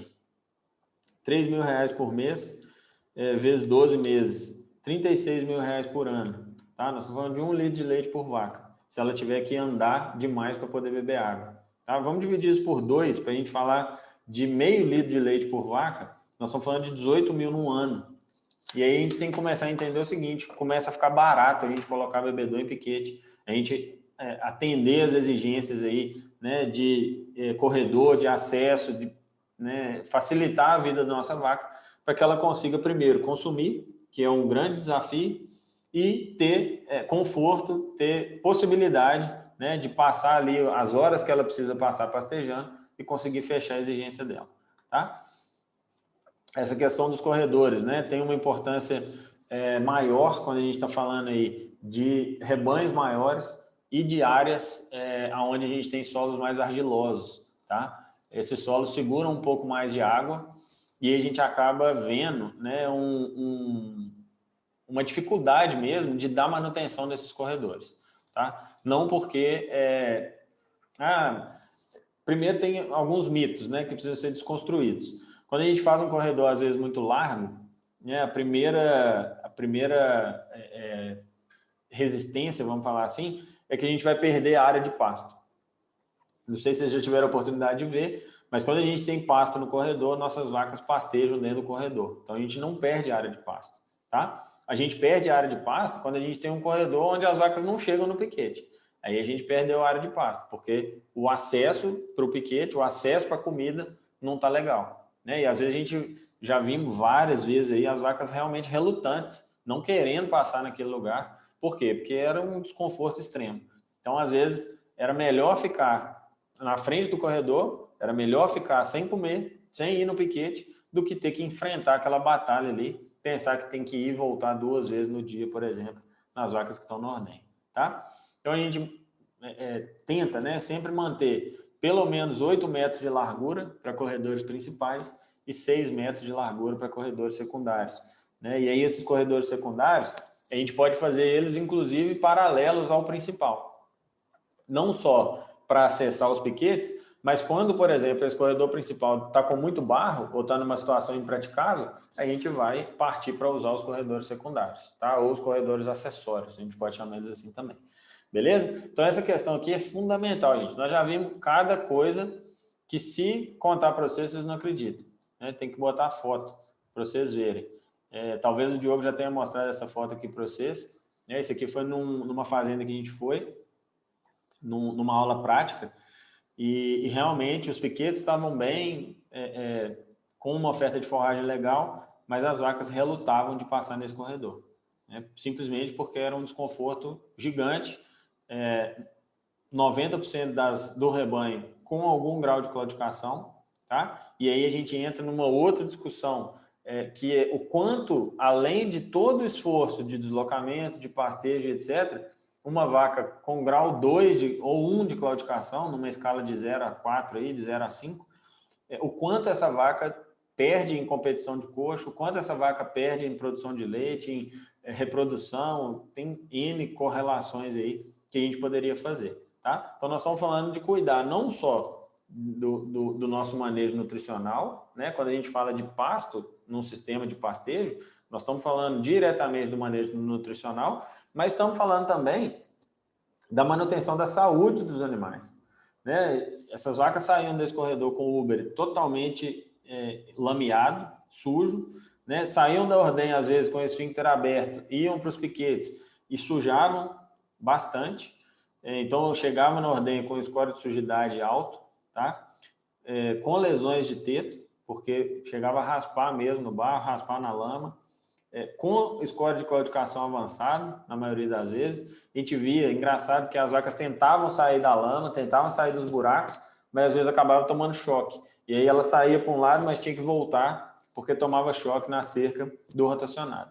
E aí não tem muita saída, né? A gente acaba vendo corredores estreitos, que não consideram o tamanho, o volume de rebanho que vai passar ali, né? Não consideram as manutenções aí periódicas, e a gente começa a ver que talvez é um pouco de negligência mesmo, de entender, gente, que essa manutenção e esse manejo, ela se paga facilmente, né? De novo, a conta que a gente fez, meio litro por vaca por dia, numa fazenda de 50 vacas. Imagina o quanto a mais essas vacas deixam de produzir por situações como essa aqui, tá? Então, ficar muito atento a isso.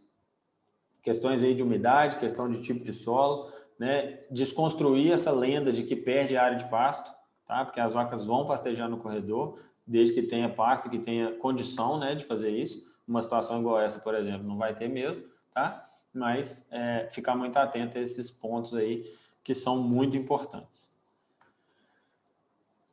Tão importantes quanto, né, essas áreas de corredor são as áreas de lazer que a gente já comentou. Então, aqui é uma fazenda tradicional, né, na produção de leite a pastos, que é na fazenda do professor Ronaldo, lá em Monsenhor Paulo, no sul de Minas. Essa fazenda, né, aqui, essa foto aqui do lado também, são vários bosques, várias áreas de lazer que tinha dentro do rotacionado, tá? E quando dava muito barro, quando dava muita lama, essas áreas eram isoladas. E aí esses animais eram obrigados a, às vezes, frequentar o outro lado ou frequentar uma outra área de lazer mais próxima. Então, são saídas, né? São opções que a gente tem num sistema muito bem conduzido, que é possível, tá? Na fazenda da escola, especificamente, em Igarapé, né, tinham lá alguns bosques, algumas áreas de sombra, áreas de conforto, onde esses animais podiam ficar enquanto não estavam pastejando. Foi uma solução, inclusive, para melhorar as áreas de lazer, que no passado davam muita lama, prejudicavam muitos animais, tá? Mas são algumas opções. Quando a gente pensa em sombra natural, gente, é sempre melhor do que sombra artificial, tá? Na maioria das vezes, os sombrites, eles não ficam bem instalados, eles não ficam bem esticados, e eles não ficam do tamanho suficiente que precisaria para o tamanho do lote, tá? Nós estamos falando aí entre 15 e 20 metros quadrados por animal, então é uma área de sombra razoável, né? Considerável dentro de um rotacionado. Nós estamos falando quase da metade da área de pastejo, que a gente comentou lá atrás, entre 40 e 50 metros quadrados por animal. Essa área de lazer tem que ter uma localização boa e, principalmente, tem que ter boa drenagem, tá? Porque é um lugar que tende a acumular muita matéria orgânica, tende a acumular fezes, urina, pelo próprio pisoteio dos animais, né? O bovino com o casco fendido acaba amassando mais o solo, acaba proporcionando mais essa questão de lama, barro, e quando tem, né, na época de chuva, se essa área não for muito bem drenada, ela acumula água, isso aí acaba piorando ou acaba intensificando, vamos dizer assim, esses lados negativos de uma área de lazer pequena, tá?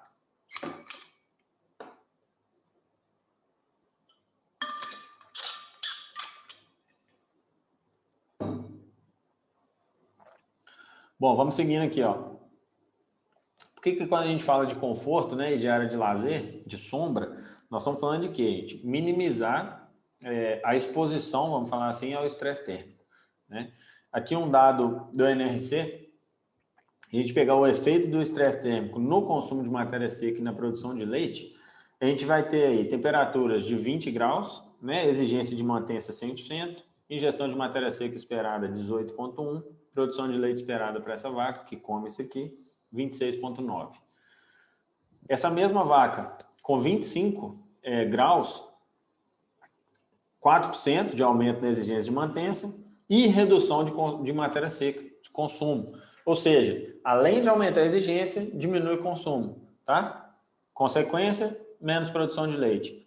35 graus, situação comum no verão, né? Brasil Central acontece muito, 20% a mais de mantença e 16,7 quilos, ou seja, 2 quilos de matéria seca, 1,5 kg quase aí a menos do que uma vaca em conforto térmico, né? Produção de leite esperada 18. Comum, né, gente? A gente vê aí vacas boas de tipo, vacas às vezes até de pico de lactação ok, mas quando vão para as áreas de pastejo aí, ou quando são submetidas, são expostas, né, a estresse térmico, caem aí para essa média, 16, 17, 18 litros de leite, tá? Então nós estamos falando aqui de 8% a menos de ingestão de matéria seca e, consequentemente, 33% a menos de produção de leite.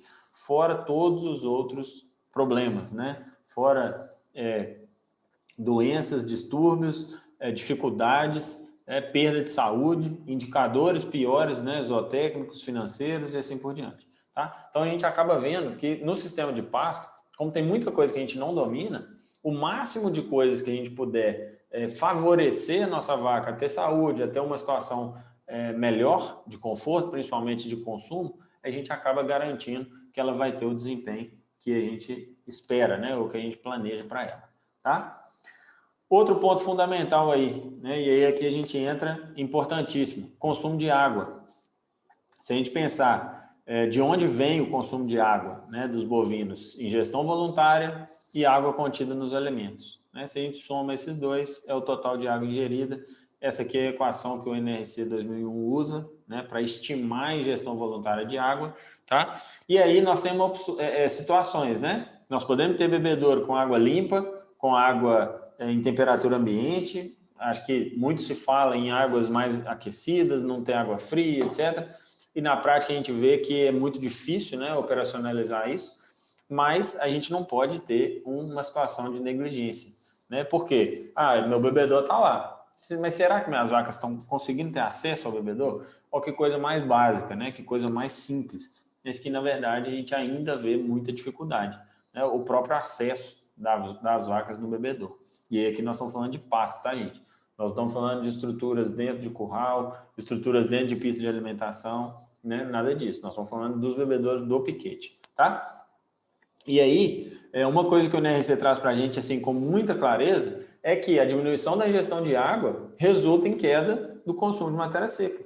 Então, vaca que não come não dá leite, né? Nós estamos falando aqui, e já fizemos aquela conta lá atrás, pensa bem, todas as dificuldades em termos de deslocamento, em termos do próprio ato de pastejar, as dificuldades em relação ao calor, né, ao conforto, e a gente ainda tem, às vezes, situações em que nossas vacas não têm água disponível. Tá? E aí a gente acaba tendo um somatório de fatores que, na maioria das vezes, né, são silenciosos, a gente acaba não vendo.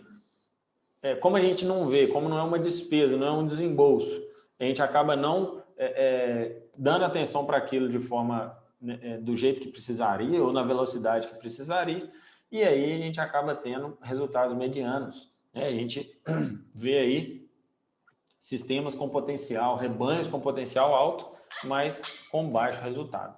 Tá?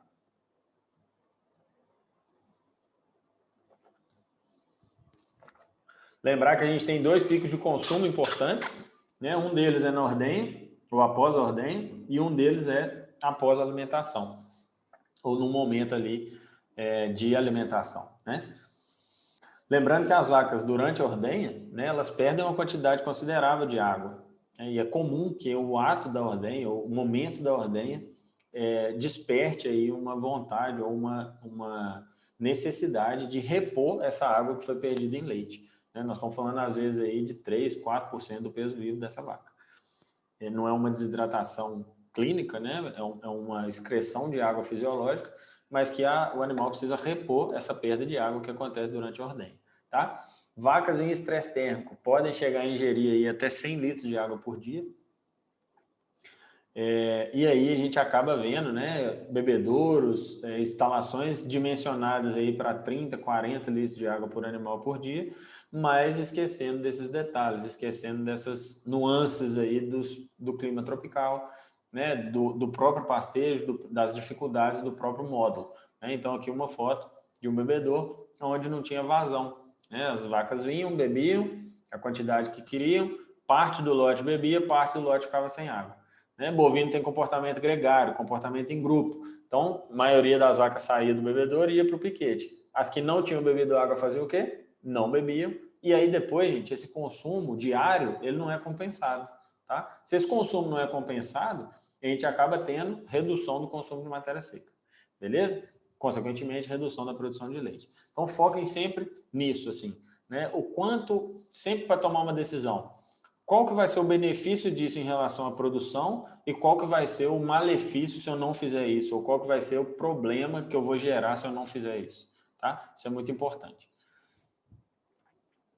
Bom, a gente já caminhando para o final aqui, quais as ferramentas, né, que a gente precisa para implantar de fato um módulo ou um sistema de pastejo intensivo, de pastejo rotacionado, né? Primeira coisa, gente, um GPS de mão, né? Coisa simples, barata, tá?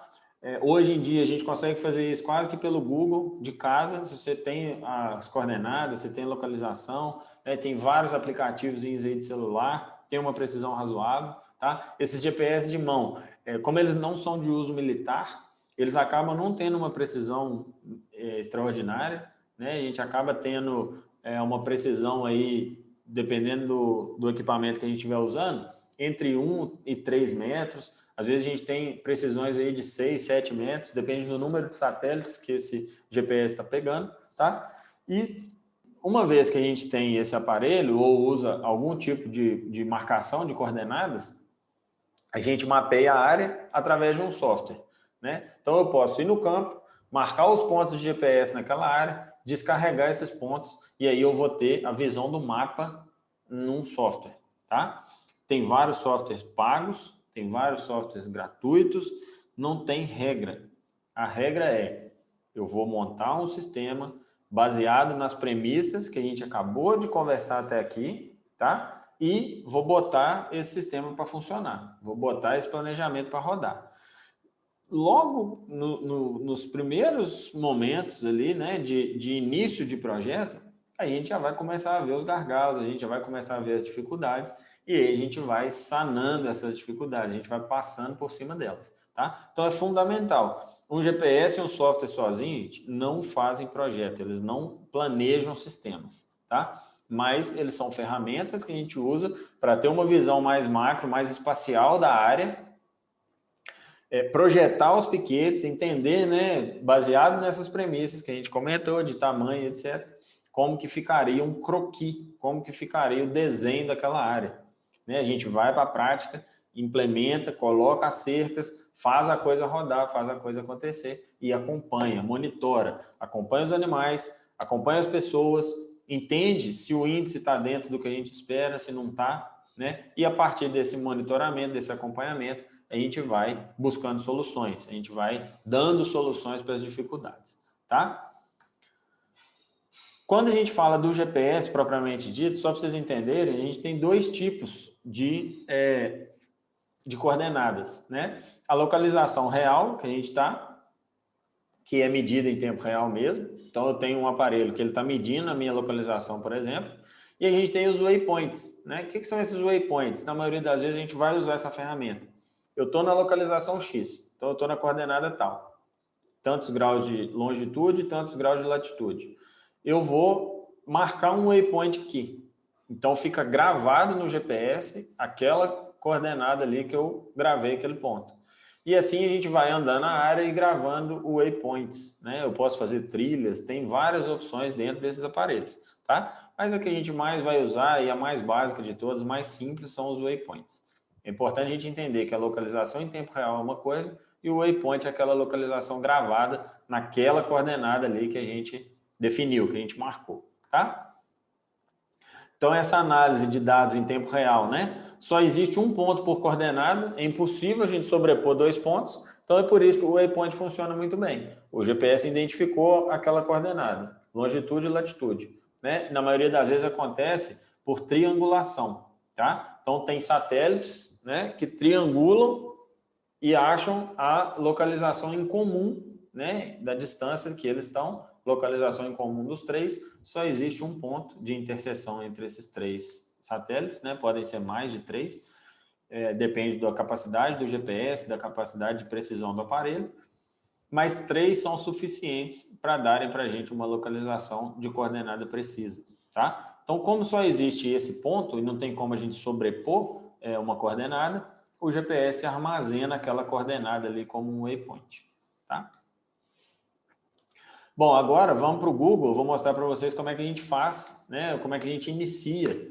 Vou dar algumas dicas aí práticas, né? De como que a gente tem os pontos e como que a gente inicia uma área para poder fazer esse primeiro projeto, fazer esse primeiro planejamento, tá? Vou mostrar para vocês algumas ferramentas simples, gratuitas, inclusive, para que vocês possam ir treinando, para que vocês possam ir se familiarizando, né? E aí, eventualmente, quem for seguir nisso aí, de fato, aprofundar, eventualmente usar um software ou outro que tenha mais recursos, tá? Por exemplo, um AutoCAD ou um outro software com mais recursos de engenharia, com mais opções e tudo mais, mas que talvez não seja para todo mundo. Beleza? Então, vamos embora para o Google. Bom, moçada, a gente está aqui no Google Earth, né? Uma ferramenta gratuita, tá? Vocês conseguem lá, joga lá no Google, né? Pelo seu Gmail, você consegue ter acesso a essa ferramenta. E aí aqui, ó, vocês estão vendo uma área onde está de branco aqui essas marcações, né? São cercas que já existem, tá? Essa aqui é uma área a ser redividida. E eu vou mostrar para vocês como que a gente faz a divisão de qualquer área, tá? A premissa é a mesma, a lógica que a gente vai seguir aqui é a mesma, beleza? Aqui, ó, eu vou fazer a divisão dessa área em vermelho aqui para vocês verem, tá? Eu vou subdividir essa área em 8 piquetes, tá? Então, quando a gente entra, né, quando a gente pega aqui no Google Earth, a gente tem algumas ferramentas aqui em cima, ó. A ferramenta principal que a gente vai usar é essa aqui, ó, que se a gente passar o mouse aqui por cima, a gente vai achar um adicionar polígono, tá? Esse polígono, quando abre essa janela aqui para a gente, é a janela de edição, é onde a gente consegue editar, né, o nosso polígono, onde a gente vai fazer o nosso piquete, tá? Então, eu vou colocar aqui, ó, piquete 01 curso. Então, aqui eu dei um nome para ele. Eu posso escolher aqui o estilo, né? Se eu quero uma cor, uma linha branca, qual a largura dessa linha, se ela é uma linha opaca ou não. Eu posso querer uma área sólida, mais circunscrita. Posso escolher a opacidade dessa área, tá? E eu vou querer só a área circunscrita, porque a gente quer que a área mantenha, né, da forma como está aqui. A gente não quer que ela fique sólida. Quando a gente coloca aqui sólido, e eu desenho um polígono, ele vai ficar todo preenchido, tá? Não é isso que eu quero. Então, eu vou escolher ali a área circunscrita, para ficar do jeito que a gente já segue, né, de padrão, onde a gente consegue ver o piquete. Aqui, ó, só para vocês entenderem o que eu estou fazendo, eu fiz um polígono, né, de exemplo. Toda vez que eu aperto o botão de direita do meu mouse, eu desfaço o ponto que eu fiz, tá? Então, pronto, não tem nenhum ponto a excluir. Então, nós vamos vir aqui, vamos escolher circunscrito, tá? E aí eu posso escolher, né, o que eu quero, visualizar latitude, longitude, altitude. E aqui, ó, a gente vai escolher o perímetro em metros, tá? Para a gente saber qual que é o perímetro de cerca que a gente vai precisar de fazer em metros e a área em hectares, tá? E aí vai dar essa informação para a gente em hectares. Então, sempre que essa janelinha estiver aberta e tiver essa mira, né, na nossa seta ali, ó, é porque a gente está pronto para poder fazer, pronto para poder criar um novo polígono. E aí, moçada, aqui não tem muito jeito não, tem que entrar, dar uma fuçada, dar uma mexida, tá? Então eu vou fazer aqui, ó, um primeiro piquete da cerca que já existe, tá? Vou tentar fazer um piquete o mais quadrado possível, né? Então, estamos vendo aqui um piquete de 0,2 hectares, tá? E aí aqui tem uma limitação, que a gente não consegue fazer não consegue fazer mais de um polígono ao mesmo tempo, como se a gente estivesse, por exemplo, trabalhando num AutoCAD, como se a gente estivesse trabalhando num TrackMaker, que é um outro software, né, para a gente descarregar os pontos do GPS e assim por diante. Se a gente estivesse descarregando os pontos do GPS, bastava a gente vir aqui, ó, em ferramentas GPS. Aí a gente ia importar os pontos, né, de um dispositivo, Garmin, Magellan, Wintec, ou poderia importar um arquivo já pronto. Então aqui eu escolho se eu quero importar pontos de referência, se eu quero importar as trilhas, se eu quero importar os trajetos. Via de regra, lembra que eu falei que a gente vai trabalhar sempre com os waypoints? Então a gente não importa trilhas e trajetos, a gente importa apenas os pontos. E aí a gente importaria, né, se esse GPS estivesse ligado aqui no computador, tá? Como a gente não está trabalhando com importação de pontos, a gente vai acabar criando os nossos polígonos, tá? Então, vou criar o nosso piquete 02 curso. As medidas já se mantêm aqui, tá? E aí a gente vai e cria o nosso segundo piquete, o nosso segundo losango. Então, eu tenho um piquete de 0,2 hectares, um de 0,23. Então, eu posso vir aqui, por exemplo, ó, no nosso piquete 1. Quando eu clico aqui em obter informações, eu reabro essa janela aqui de edição. E aí percebam que os pontos dele ficam ativos aqui para a gente poder mexer nele. Pronto, agora eu tenho dois piquetes de 0,22 hectares, basicamente quadrados, tá? Eu tenho que lembrar sempre da questão dos corredores, né, que a gente comentou. E aí, moçada, uma coisa importante é que a gente sempre vai tentar manter os corredores seguindo as curvas de nível, as curvas em nível da área, tá? Especialmente se for em áreas inclinadas. Não é o caso dessa área aqui, tá? Mas é uma área que já tem curva em nível e a gente vai tentar sempre manter os corredores seguindo essas curvas em nível, ok? Então, vou criar um outro polígono aqui, que vai ser o nosso piquete 03. Aí, daqui a pouco, a gente já vai ter que começar, né, a pensar como é que a gente vai fazer com os nossos corredores, né? Então, aqui, ó, esse piquete aqui, por exemplo, eu já vou deixar ele um pouquinho afastado do piquete do outro lado, tá? Ficou um piquete mais ou menos 0,19. Vou tentar abrir ele aqui um pouquinho para chegar nos 0,22 hectares. Tá? Ok, piquetes do mesmo tamanho. Esquecemos de botar o nome dele, ó. É sempre importante a gente ter padrão, né, de trabalho, porque a gente acaba conseguindo perceber rápido quando a gente erra, tá? Então, vou fazer um outro polígono. E aí, aqui percebam, ó, eu já estou deixando um corredor de acesso àqueles últimos piquetes lá no fundo, tá? Vou chegar aqui pertinho da cerca. Então, ó, um piquete já ficou com 0,24, vou diminuir ele um pouquinho, até eu conseguir chegar ele nos 0,22. E aí reparem, ó, que ele ficou do mesmo tamanho dos outros. E aí eu vou fazer um negócio aqui, ó. Eu vou fazer um negócio aqui legal que vocês vão ver, ó. A gente está usando a ferramenta de polígono, né? Agora a gente pode usar um caminho. O que significa esse caminho? Ou também posso usar a ferramenta de régua, tá? Mas o que significa esse caminho? Esse caminho é de um ponto a outro. Então eu posso colocar aqui, por exemplo, o corredor, tá? E medir esse corredor em metros. Então eu vou ver que daqui até aqui está dando mais ou menos 5 metros. Bom, tá ok para mim? Não, eu quero um corredor de mais de 6 metros. Então, beleza. Então, eu vou pegar, por exemplo, o nosso piquete 4, tá? E vou trazer ele um pouquinho para cá. Vou aumentar esse corredor. E aí, consequentemente, eu posso aumentar o piquete para chegar no 0,22 hectares, tá? E aí, a gente vem aqui e checa, né? com quanto que ficou esse corredor. Bom, ficou um corredor de 8 metros, está dentro do que eu gostaria, então a gente vai seguindo, né, nessa linha, seguindo a divisão dessa área, tá? E uma vez que eu sei quantos metros eu estou de cada cerca e etc., fica mais fácil depois a gente vir, né, bater as estaquinhas aqui, onde vão ser as esquinas, onde vai seguir essa cerca em linha reta e etc., e trazer essa informação para a prática.